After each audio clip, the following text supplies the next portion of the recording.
Speranca TV paraqet. Përshëndetje, uroj të jeni mirë. Sot kam vendosur t'ju tregoj një histori nga jeta ime. Një nga ato ngjarje që të lën pa gjumë dhe të bëjnë të kuptosh që fati i luan fijet ashtu siç i do qefi atij, e jo si i bëjmë ne hesapet. Unë që po ju flas jam një djalë, ose me mirë të them, një burr 36 vjeç. Jam rritur në një fshat të qetë, ku njerëzit e njohin njëri tjetrin brez pas brezi. Ngjitur me shtipin ton, gjendej një grua që jetonte vetëm. Një komshi e jona, e aso kohe, ajo ishte diku tek 47-at, ndërsa sot është 53 vjeçe. Ishte e ndarë nga burri prej vitesh, jetonte vetëm dhe i mbante punët e shtëpisë e të kopshtit si mos me mirë. Dhe s'di si t'ju a them, por ishte nga ato gra që koha nuk u linte shenjë. Një grua hishme e mbajtur, e shkathet nga duart dhe me një buzëqeshje që ja hidhte poshtë çdo moshe. Në fshat e respektoja ashtu siç respektohet komshiu. I flisja me vend, e ndihmoja kur kishte ndonjë hall të rënd burrash, si për shembull për të prerë dru apo për të ndrequr ndonjë tjegull në çati. Por me kalimin e kohës, fillova të ndjej diçka që më vinte në siklet. Sa herë që shkoja t'i ndihmoja, sytë e saj më ndisnin nga pas. Nuk ishte një shikim i thjesht fëmijësie. Ishte një shikim i ngrohtë që të peshonte dhe një shikim që më bënte të djersia edhe në pikun e dimrit. Kur i jepja një mjet punën në dorë, apo kur me sillte kafen tek pragu i derës, ajo më shikonte në dritë të syrit. Jo pa dashje, por e ndjeja që nuk ishte aq e qëllimshme apo shumë e sinqertë. Më thoshte qenë ke djersitur dhe me prekte supin, gjoja për të më shkundur pluhurin, por dora asaj mbetej aty pak më shumë se ç'duhej. Unë e mbaja veten. Zjarri s'më mungonte sepse isha i ri, por mendoja llafet e fshatit, e thoja nuk bëhet kjo punë. Është komshia dhe jemi rritur me atë derë, s'mund t'i bëj sytë të shohin ashtu, kështu që ulja kokën. Fillova ta shmank pak nga pak, ja ktheja shkurt, e mbaja në distancë, sepse kisha frikë se mos me ikte mendja dhe mund të tërboja fshatin. Ajo e kuptoi që unë u tërhoqa dhe nuk bëri më asnjë hap. Vetëm syti mbeten po ashtu, të thellë e të etur, sa herë që mbeheshim në rrugë. Koha kaloi, fshati filloi të më ngushtonte e të më merrte frymen. Vendosa të marr rrugën për në qytet. Doja të gjeja punë, të bëja një jetë tjetër, të isha zoti vetes sime. Pasi u rropata ca kohë, fati më eci dhe gjeta një punë të mirë në një restorant të madh, nga këto të njohurit që kanë gjithmonë njerëz. U futa si kamarier e pastaj si menaxher salle, se e kisha muhabetin të mirë dhe dija si të sillesha me klientët. Jeta mori rrjedhën e saj e unë atë komshien e kisha harruar fare. As më shkonte në mendje, por ja, që fati e shkruan aty ku nuk e presim kurr. Një ditë, kisha një 5 muaj që punoja aty, hyj në mëngjes tek dera personelit për të pirë kafen para se të hapnim lokalin dhe dëgjoj një zë të qeshur, një zë gruaje që më bëri të ngri në vend. Ishte e pamundur, kthej kokën nga banaku i kuzhinës dhe s'u besoja syve. Ishte ajo, komshia e fshatit. Me vonë mora vesh që kishte shitur shtëpin atje, kishte ardhur në qytet dhe falduarve të saj të arta në gatim, kishte zënë punë në kuzhinë, fiks në restoranin ku punoja unë. Por ajo s'kishte asnjë lidhje me atë gruan që mbaja mend unë. Qyteti e kishte rilindur, kishte ndryshuar shumë, kishte rënë e peshë, flokët i mbante të prera shkurt e të rregulluara bukur. Kishte një uniform pune të bardhë të ngushtë që i theksonte trupin e mbajtur. Nuk dukej 53 vjeçe, as që bëhej fjalë. Ishte bërë një zonjë qyteti e vërtet, e lirë dhe plotësuar.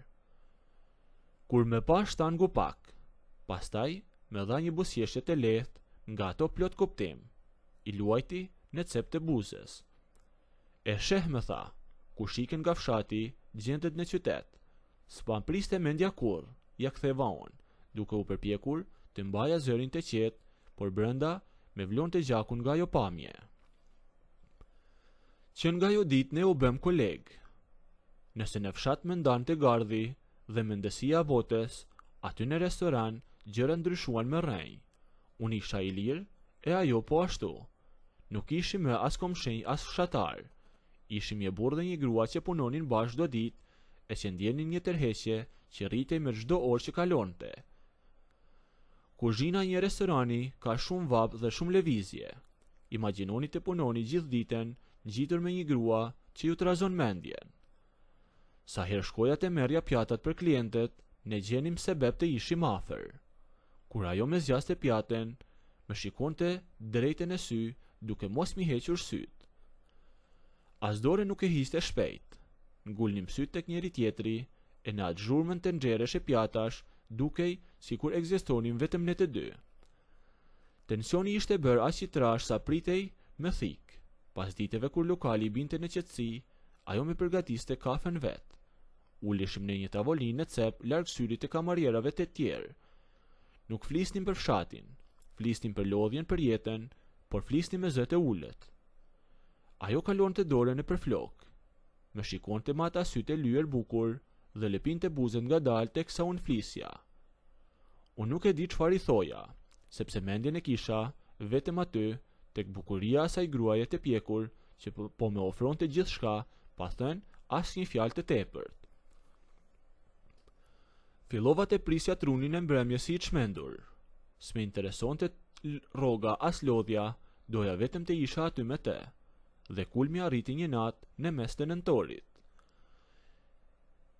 Jashtë kishte filluar shiu. Kamarierët e tjerë kishin mbyllur turnin dhe ikën. Mbetëm vetëm unë për të bërë mbylljen e arkës dhe ajo në fund, duke sistemuar kuzhinën. Lokali ishte gjysmë i errët. Dritat kryesore ishin fikur dhe dëgjohej vetëm zhurma e qenve që lehnin. Unë po numeroja lekët pas banakut.